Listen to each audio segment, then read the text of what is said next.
Boa noite, Igreja Batista Vida Nova.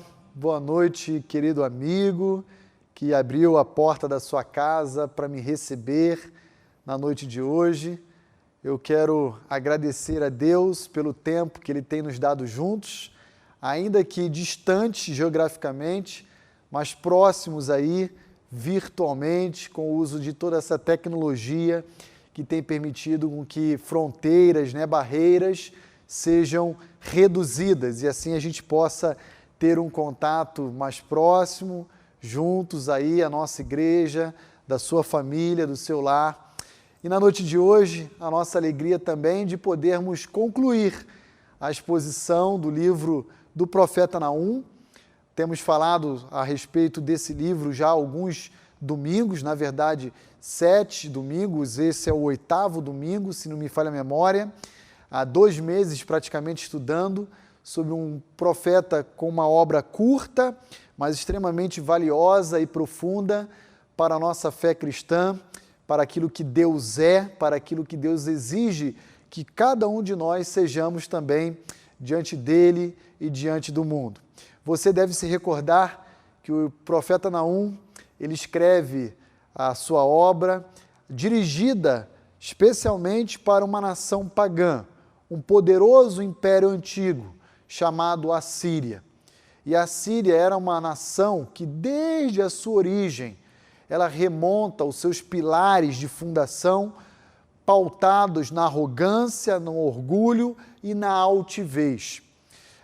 Nós estamos concluindo hoje o estudo do livro do profeta Naum, mas antes de nós olharmos para o capítulo 3, a parte final desse livro, eu quero ler com você a origem dessa nação, a origem histórica aí relatada nas Sagradas Escrituras desse território, como ele foi fundado e por quem? Quem é o fundador da cidade de Nínive? Então, vai comigo rapidamente no livro de Gênesis, ou seja, o livro das origens. Abra comigo a sua Bíblia no capítulo 10 do livro de Gênesis e olhe comigo aí a partir dos versos 6 até o verso 11 do capítulo 10 do livro de Gênesis, como surge a cidade de Nínive, bem como o território assírio e também outras cidades importantes que nós conhecemos ao longo da história. O capítulo 10 do livro de Gênesis, ele está na sequência ali do dilúvio e antecedendo ao famoso episódio da Torre de Babel. Você conhece a família de Noé, provavelmente, e Noé teve 3 filhos, Sem, Cã e Jafé. E na passagem que nós iremos ler nesse momento, nós iremos encontrar aí a genealogia ou a descendência da linhagem de Cã, filho de Noé. Então olha lá comigo, a partir do verso 6, o que a Bíblia nos diz. Os filhos de Cã, Cuxi, Misraim, Puti e Canaã. Então, Cã teve 4 filhos, ok? Os filhos de Cuxi, Sebá, Avilá, Sabtá, Raamá e Sabtecá. 5 filhos. E os filhos de Raamá, Sabá e Dedã. Cuxi gerou a Nimrode, o qual começou a ser poderoso na terra. Mas para aí, olha comigo. O verso 7 mostra que Cuxi teve 5 filhos. Sebá, Avilá, Sabtá, Raamá e Sabtecá. 5 filhos. Agora o autor de Gênesis, Moisés, vai dar uma ênfase, um destaque especial no verso seguinte, o verso 8, para um personagem que não foi listado como descendente de Cuxi no verso anterior, que é o verso 7. Por que Moisés faz isso? Porque Moisés quer dar um destaque especial para esse personagem que ele vai apresentar, cujo nome chama-se Nimrod. Como diz o verso 8, Cuxi gerou a Nimrod, o qual começou a ser poderoso na terra. Foi valente, caçador, diante do Senhor. Daí a dizer-se, como Nimrod, poderoso caçador diante do Senhor. Verso 10.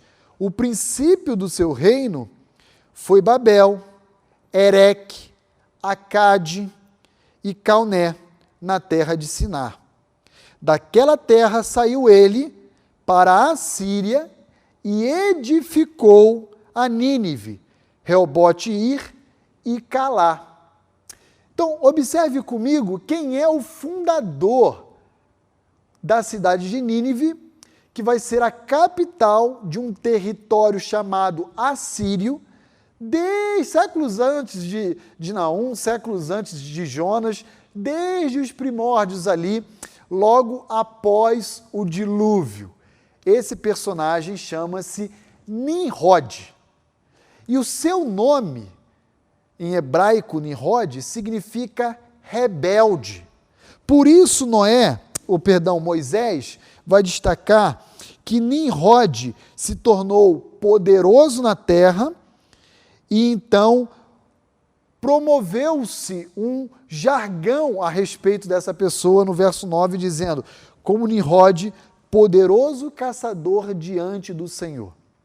Nimrod foi um personagem histórico orgulhoso, um personagem altivo, um personagem arrogante, e sob as suas características, ele vai então fundar algumas cidades que vão levar a sua marca.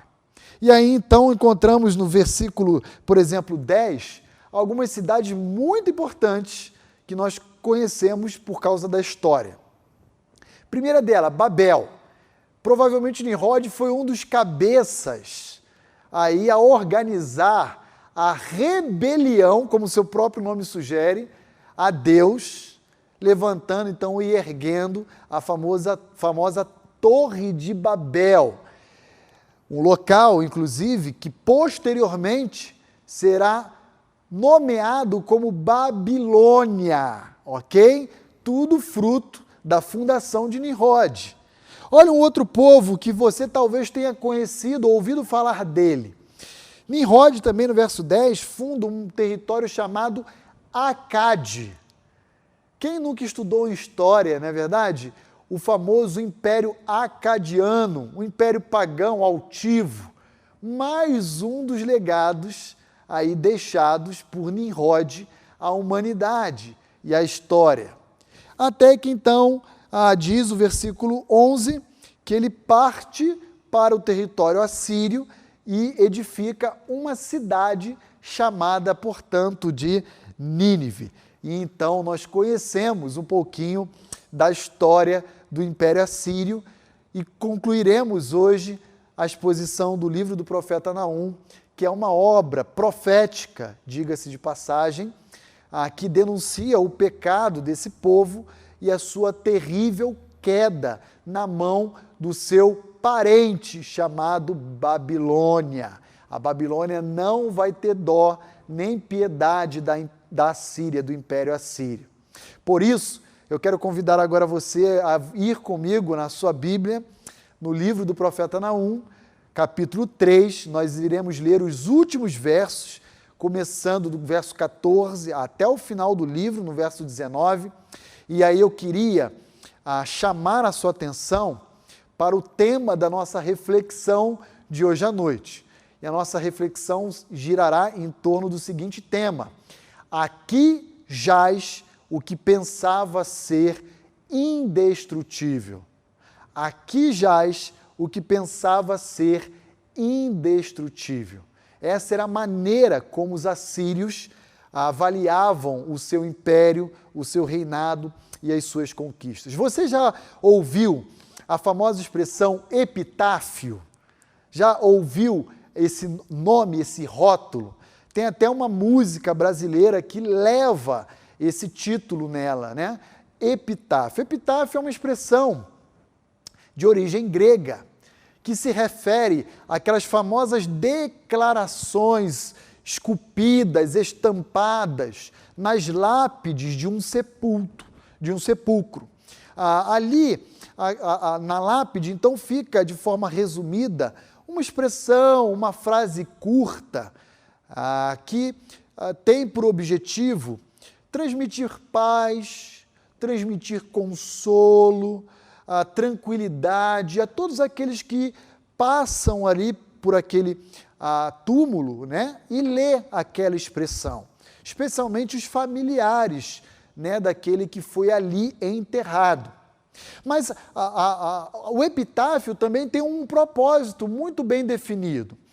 Qual é esse propósito? É estender a memória daquele que ali foi sepultado até os dias da sua exumação, ou seja, do seu desenterro, para retirar dali o que sobrou, os seus ossos, né, para ser exumado, digamos assim.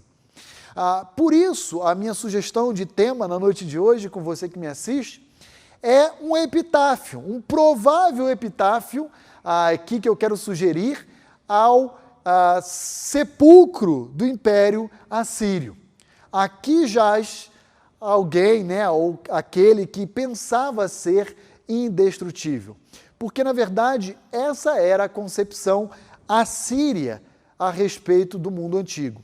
Eles se achavam o maior império, o império intocável. A cidade de Nínive tinha fortes muros que se avaliava como impenetrável. E agora, então, nós vamos perceber que nada disso é capaz de conter ou impedir o cálice da ira de Deus. Então, olhe lá comigo os versos 14 a 19 de Naum, capítulo 3, e vamos aprender mais algumas verdades que Deus tem a nos ensinar na noite de hoje. Diz assim: tira água para o tempo do cerco, fortifica as tuas fortalezas, entra no barro e pisa a massa, toma a forma para os ladrilhos. No entanto, o fogo ali te consumirá, a espada te exterminará, consumir-te-á como gafanhoto. Ainda que te multiplicas como gafanhoto e te multiplicas como a locusta, ainda que fizeste os teus negociantes mais numerosos do que as estrelas do céu, o gafanhoto devorador invade e sai voando. Os teus príncipes são como os gafanhotos, e os teus chefes como os gafanhotos grandes, que se acampam nas sebes nos dias de frio. Em subindo o sol, voam embora, e não se conhece o lugar onde estão. Eu vou parar aqui a leitura e vou deixar os demais versos apenas para que a gente possa começar a pensar dos versos 14 a 17, numa pergunta que Naum propõe para mim e para você na noite de hoje. E a pergunta é a seguinte: o que acontece quando o homem se torna inimigo de Deus? O que acontece quando o ser humano se coloca numa posição de adversário de Deus? Essa é uma pergunta retórica, ok? Ela não exige de você que me assiste, me ouve, uma resposta, porque a própria resposta já está embutida na pergunta. Em outras palavras, o que acontece? Destruição, ruína, juízo. E é exatamente isso que Naum, de forma sarcástica e irônica, vai oferecer como conselho aos ninivitas, quando ele diz: olha, tira água para o teu cerco. O meu conselho para você é que você fortifique as suas fortalezas. Entra aí no barro, mexe, pisa na massa e começa a colocar tijolos, reforçando os muros da cidade. Meu conselho a cada um de vocês é: a destruição vai chegar, muito breve, ela já está batendo a porta de vocês. Mas o meu conselho para vocês é: aproveite o pouco tempo que lhe resta e faz o seguinte: saia da cidade e busque água fora da cidade e traga para os seus tanques, para os seus poços. Sabe por quê? Porque quando a Babilônia chegar até vocês, vocês vão se fechar, mas não se enganem. Vocês terão o término da própria água de vocês.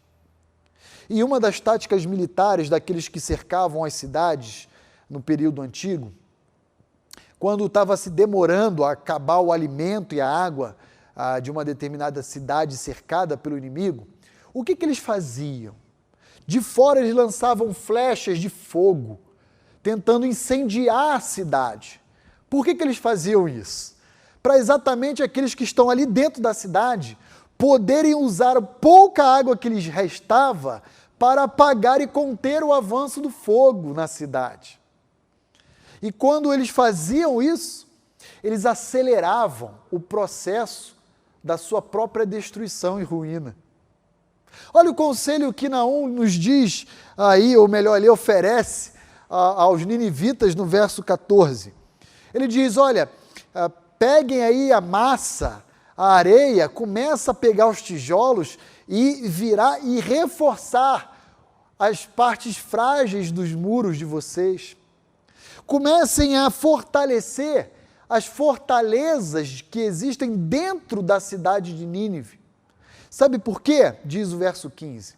Porque elas vão cair e o fogo irá consumir totalmente a cidade de vocês. E, em outras palavras, essa célebre cidade, considerada no mundo antigo como uma cidade impenetrável, lamento lhes informar, mas ela irá cair. Não há o que vocês possam fazer para mantê-la de pé diante da ira de Deus, que levanta um outro povo iníquo para julgar vocês, levantando a Babilônia. E aí encontramos, nos versículos aí, 16 e 17, uma comparação que Naum oferece aos comerciantes que enriqueceram a cidade de Nínive, aos líderes, aos nobres, aos próprios caldeus babilônios. Naum vai usar a figura de um inseto. Acho que gafanhoto é considerado inseto, não é? Não sei, me corrija se eu estiver errado.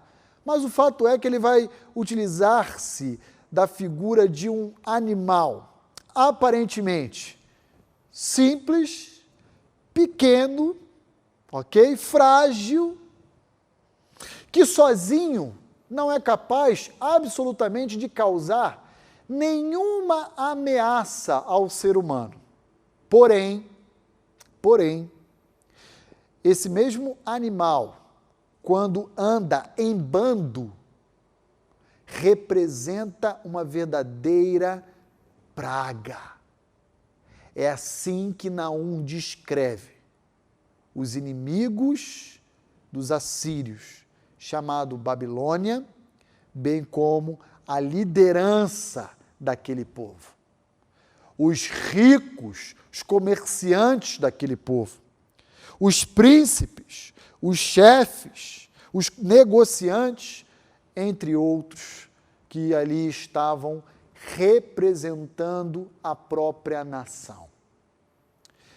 Quando gafanhotos invadem uma lavoura, simplesmente em questão de horas, destroem uma plantação gigantesca que levou meses para ser gerada, para ser produzida. Há imagens, inclusive, em contextos de lavoura, e você consegue isso facilmente pela internet, de bandos de gafanhoto, de locusta, na versão aqui, revista atualizada, se aproximando de plantações e que representam verdadeiramente uma nuvem muito semelhante àquelas carregadas de chuva.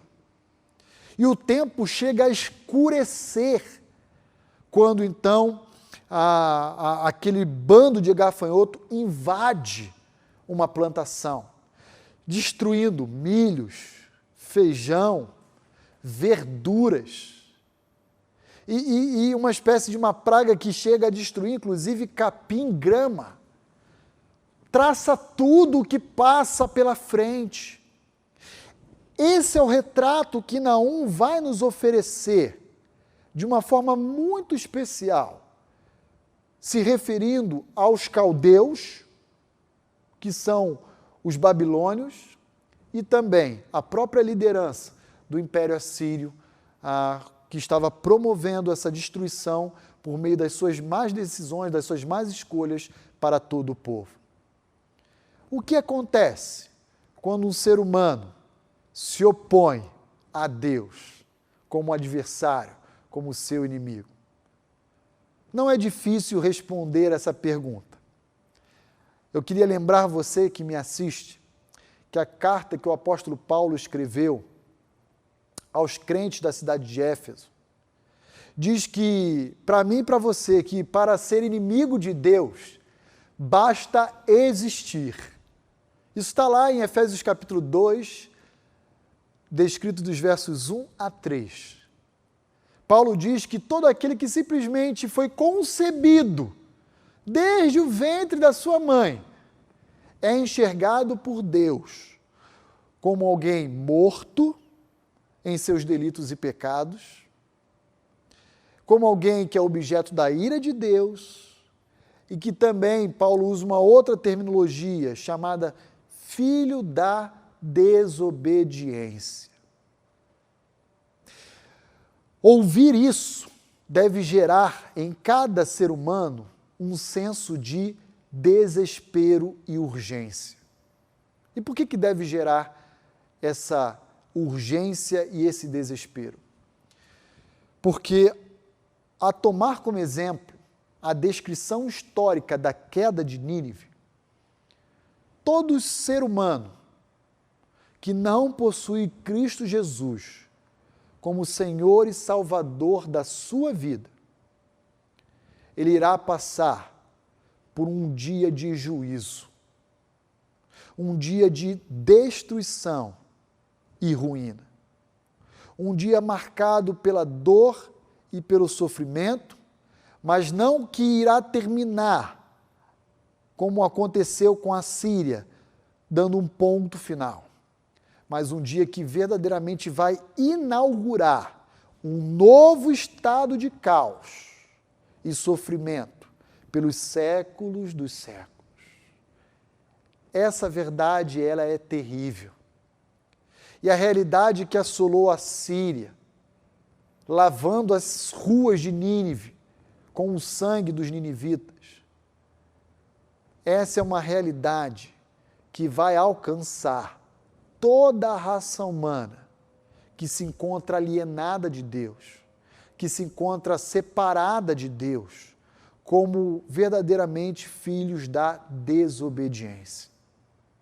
E aqui eu queria compartilhar com você que me assiste uma lição muito especial e valiosa. E qual é essa lição especial e valiosa? Que toda afronta do ser humano, toda rebelião, todo pecado praticado pelo homem, já tem o seu dia reservado de julgamento. E a única forma de você sair dessa condição é recebendo a Cristo Jesus como Senhor e Salvador da sua vida.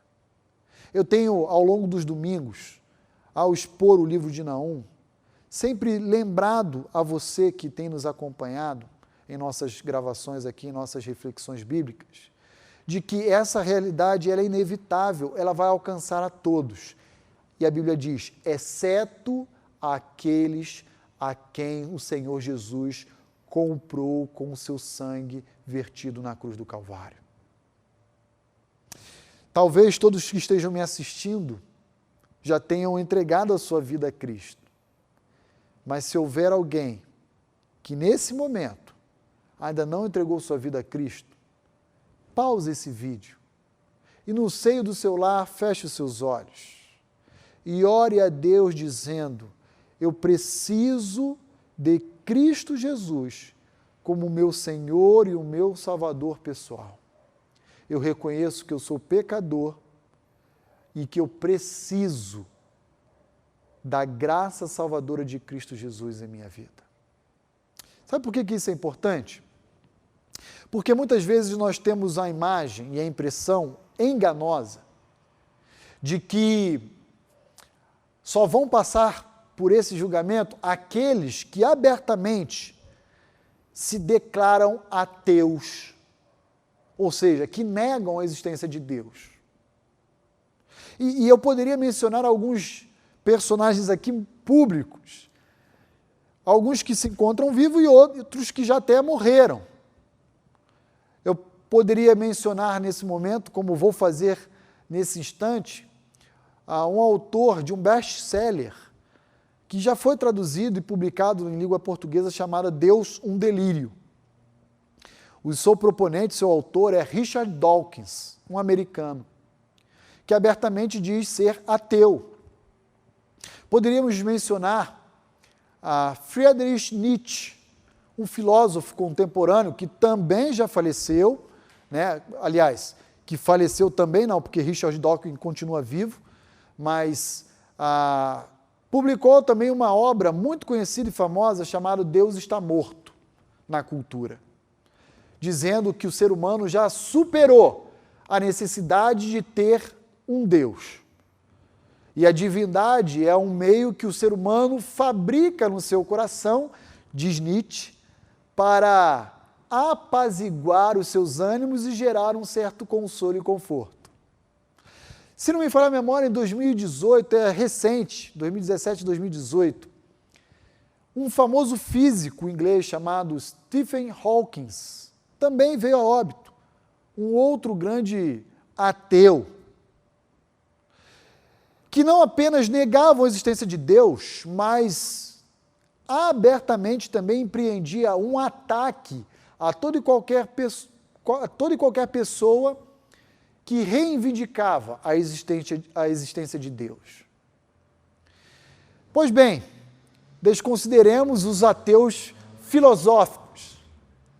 Existem muitos que, ainda que filosoficamente não neguem a Deus, vivem os seus dias aqui na Terra como se Deus não existisse.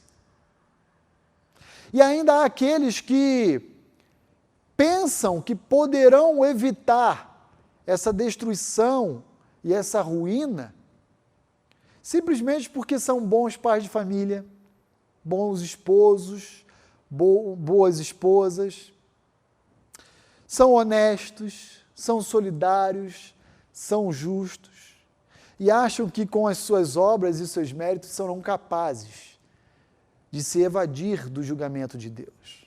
Grande engano, terrível engano. Eu quero chamar a sua atenção para dizer que o único refúgio capaz de nos proteger do cálice da ira de Deus é a cruz de Cristo. Só ela é capaz de nos blindar da justa ira de Deus, que deve ser derramada em breve sobre todo o universo, sobre toda a raça humana, mas também que será derramada de forma final e definitiva no porvir, no grande julgamento do trono branco, como nos ensina Apocalipse capítulo 20. Sabe quem irá se evadir desse juízo? Apenas e tão somente aqueles que buscam refúgio na cruz de Cristo. Somente a cruz é capaz de nos livrar dessa justa ira de Deus, que há de ser dirigida sobre toda iniquidade e sobre os seus transgressores. Pois bem, vamos continuar lendo a passagem de Naum, capítulo 3, versos 18 e 19, que diz o seguinte: Os teus pastores dormem, ó rei da Síria.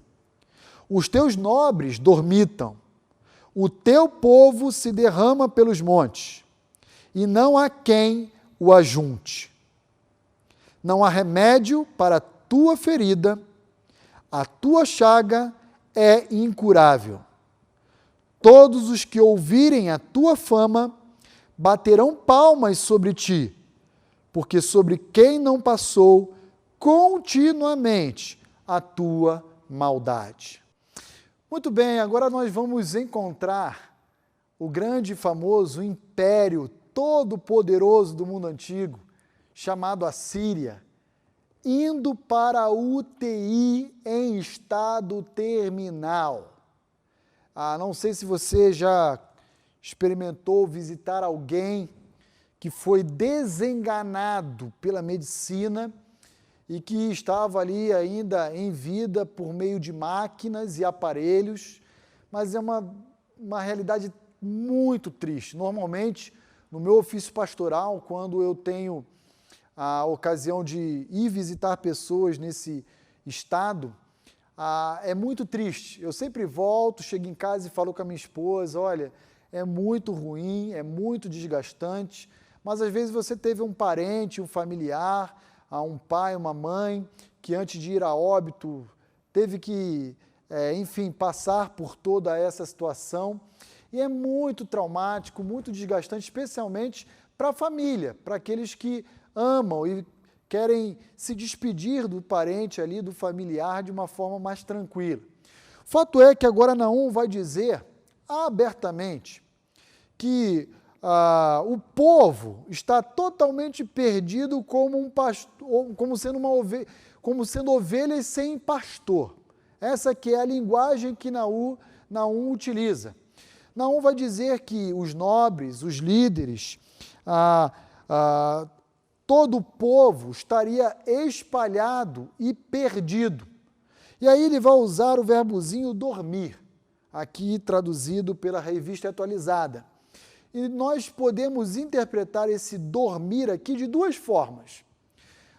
Talvez a mais provável como um eufemismo, uma figura de linguagem que visa suavizar a perda de alguém, né? Então, a pessoa morreu, então não diz, olha, os teus nobres dormiram, ou seja, morreram. E agora o povo que está espalhado pelos montes também está prestes a morrer, ou seja, dormir. Essa talvez seja provavelmente a intenção de Naum, mas existe uma possibilidade segunda também aqui, que nós podemos interpretar o verbo dormir, como alguém que está literalmente exausto fisicamente e que por causa disso está prestes a vir ao chão. Tanto uma interpretação quanto a outra vai somente ratificar que toda a cidade está prestes a ruir. E a imagem que Naum nos apresenta ao olharmos para o texto bíblico é de verdadeiramente um exército moribundo, totalmente desenganado. O versículo 19 diz, não há remédio para a tua ferida, a tua chaga, ou seja, a tua doença, a tua úlcera, né, a tua ferida, é literalmente incurável. Em outras palavras, você está simplesmente aguardando o momento de vir a óbito, de ter o seu sangue derramado sobre a terra. Que palavra triste, que palavra sem qualquer esperança, fruto de ações obstinadas, rebeldes, que caracterizaram o Império Assírio e a cidade de Nínive, desde o seu surgimento, séculos atrás, na figura de Nimrod, um indivíduo que, altivo, arrogante e prepotente, se achava superior aos outros, superior aos seus semelhantes. Naum vai dizer, só lhe resta agora agonia e desespero. E olha como ele termina o verso 19, com mais uma pergunta retórica, que não exige a nossa resposta, porque já vem embutida nela a própria solução para o questionamento. Ele diz: quem não passou continuamente a tua maldade? Qual povo antigo, a Síria, não usufruiu ou amargou da sua impiedade? É por causa disso que vocês irão cair literalmente e serão envergonhados. E todos os povos antigos que estiverem de pé celebrarão a sua morte e o seu desespero. Que terrível, que triste fim. Mas nós podemos aprender uma verdade muito especial nesses versos finais também do livro do profeta Naum. E qual é a palavra de esperança e a verdade que devemos apreender em nossa vida? Toda maldade, toda injustiça que nós podemos experimentar ao longo da nossa vida, ela tem um deadline, ela tem uma trajetória final. Por mais demorado que a gente possa experimentar e achar que nunca vai passar, vai passar. Tudo isso terá o seu fim. Quem diz isso não é o pastor Roni. Quem diz isso é a palavra de Deus. Às vezes a gente vê algumas propagandas nesse momento de pandemia dizendo: vai passar, vai ter um fim. Mas o discurso da sociedade é um discurso pautado numa expectativa apenas. Nós não. Nós temos a certeza de que vai passar. E sabe por que vai passar? Porque Deus vai levar a termo toda a maldade presente nesse mundo e vai colocar um fim nessa história. E eu queria deixar, portanto, uma palavra de esperança, que não é minha, mas é a palavra que o próprio Deus deu ao seu povo por meio do salmista no Salmo 30, verso 5. E qual é essa palavra? Ele diz que o choro pode durar uma noite, mas a alegria vem pela manhã. Eu não sei qual é a realidade que cada um dos que me assistem na noite de hoje está vivenciando. Talvez seja uma realidade tranquila para alguns, preocupante para outros, mas angustiante, literalmente, para pessoas a quem amamos. O fato é que, lembre-se, vai ter um fim.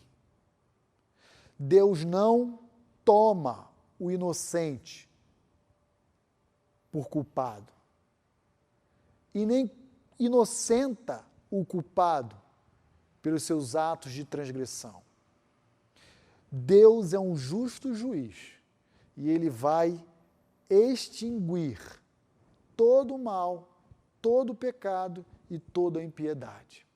Portanto, se você está sofrendo nesse momento, eu tenho uma palavra do Senhor de esperança à sua vida. Saiba que o nosso Salvador Jesus Cristo tem um título nas Sagradas Escrituras. Ele é chamado de Emanuel, o Deus conosco. O Deus presente na nossa história de vida e o Deus que intervém no curso dela.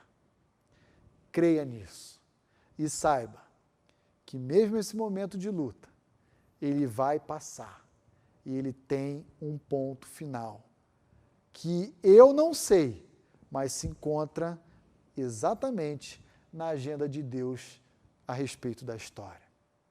Quero concluir a exposição do livro de Naum como comecei, sugerindo um epitáfio como um tema da nossa reflexão hoje à noite. E o epitáfio que eu sugeri para o Império Assírio é: aqui jaz quem pensava ser indestrutível.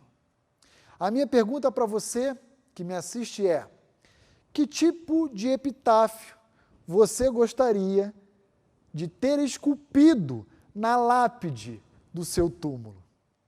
Que tipo de epitáfio, de declaração, resumiria a sua vida para aqueles que, ao passar no cemitério e não lhe conheceu vivo, saiba quem é a sua pessoa? Que tipo de declaração você imagina que os seus familiares, amigos, igreja, escreveria, estamparia, esculpiria na lápide do seu túmulo? Será que, à semelhança do Império Assírio, você seria encontrado ou rotulado como alguém que teria na sua lápide: aqui jaz alguém que teve inúmeras oportunidades ao longo da vida, mas a todas desperdiçou? Ou será que você colocaria no epitáfio da sua lápide algo do tipo: viveu como um pecador redimido e voltará como um santo glorificado? Que tipo de declaração ficará estampado na lápide do seu túmulo? Eu queria, antes de encerrar, mencionar duas declarações em vida de personagens que influenciaram a sua geração, de homens piedosos de Deus, a quem todos nós devemos nos inspirar. Pecadores, sim, mas tementes a Deus, que doaram suas vidas para a expansão do reino de Deus e da pregação do Evangelho.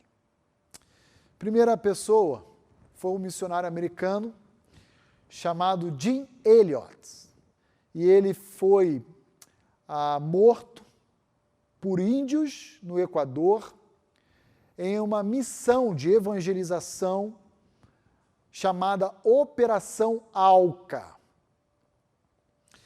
Essa declaração dele em vida não está na lápide do seu túmulo, mas certamente poderia estar lá tranquilamente, que representaria o seu legado e a sua vida como missionário, né?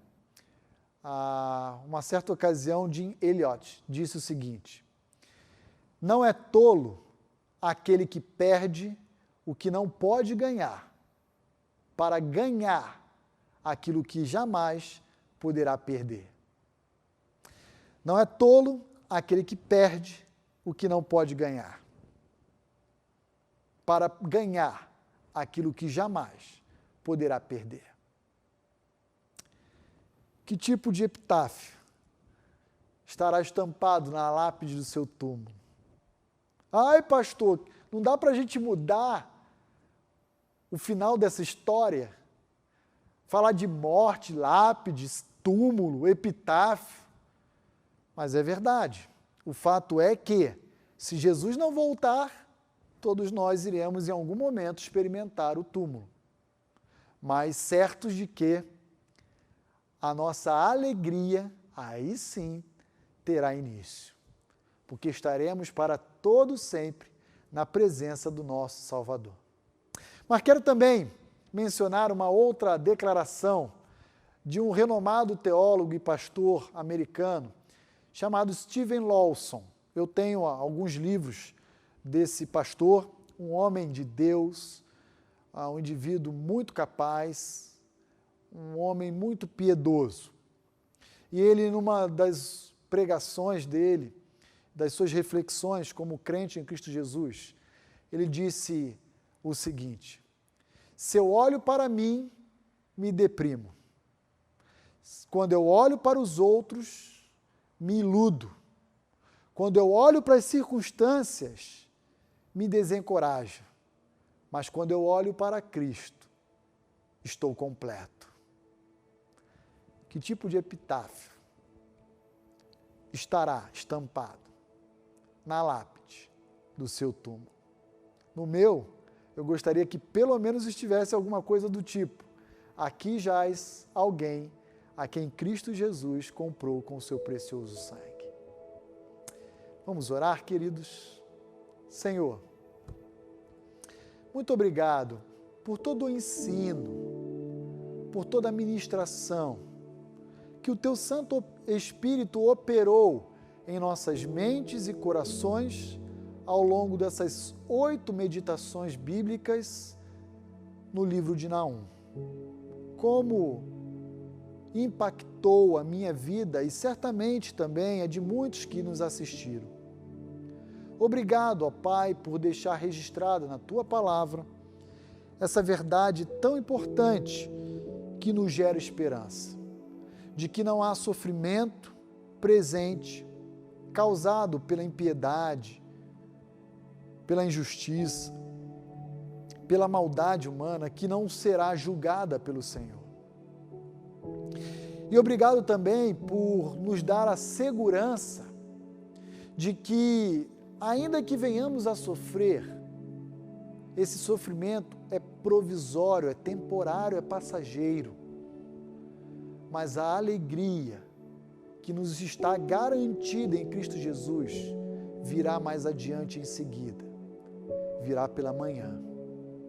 Senhor, a minha oração a Ti é para que a Tua igreja, a Igreja Batista Vida Nova, e todos aqueles que nos assistem, nos acompanham nesse momento, possam ter gravados, esculpidos em suas mentes e corações, a certeza de que o Senhor é um Deus zeloso. Como diz Naum, capítulo 1, verso 7, o Senhor é fortaleza no dia da angústia e conhece todo aquele que em Ti se refugia. Nosso desejo é também que aqueles que nos assistiram e nunca tiveram um compromisso, nunca tiveram tomado ao lado de Cristo um compromisso em tê-lo como Salvador pessoal de suas vidas, é que não termine essa série sem que o façam no tempo oportuno. Por favor, Senhor, alcança salvando vidas preciosas por meio dessa mensagem que o Senhor nos ensinou, não apenas hoje, mas ao longo de toda a exposição desse livro. Obrigado a Deus por sermos objeto da Tua graça e da Tua salvação. Nós Te louvamos assim, no nome precioso do nosso bendito Salvador Jesus Cristo. Amém. Amém. Querido irmão, querida Igreja Batista Vida Nova, querido amigo que nos assiste, a você o nosso desejo de que tenha uma semana ricamente abençoada, certos de que apenas em Cristo Jesus e na sua cruz nós temos um refúgio em meio ao caos. Que Deus os abençoe.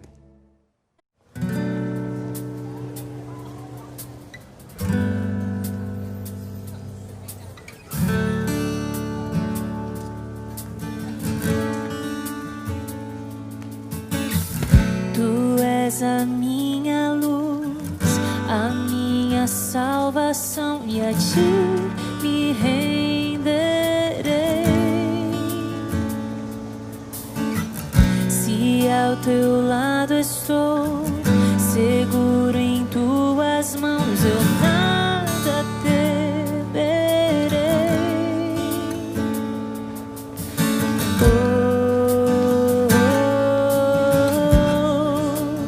Tu és santo, ó Senhor.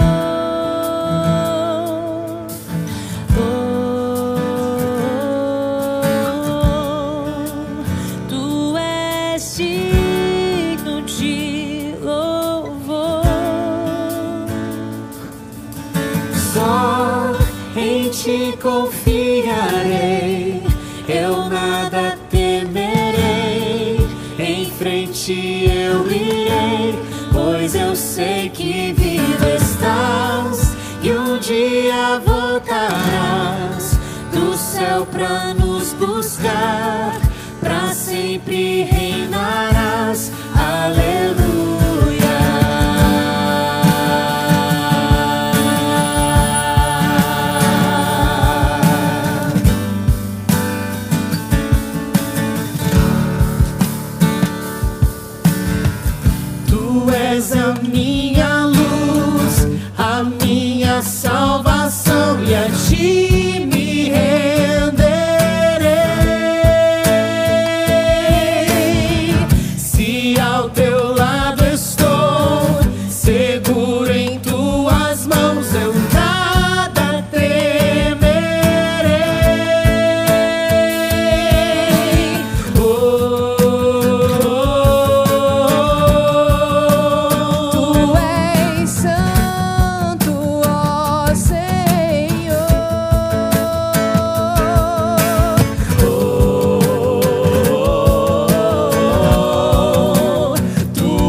Jesus. Cantem. Maranata, ora vem, Senhor Jesus. Vem Jesus, vem Jesus. Maranata, ora vem, Senhor Jesus. Vem Jesus, vem Jesus. Maranata, ora vem, Senhor Jesus. Vem Jesus, vem Jesus. Maranata, ora vem, Senhor Jesus.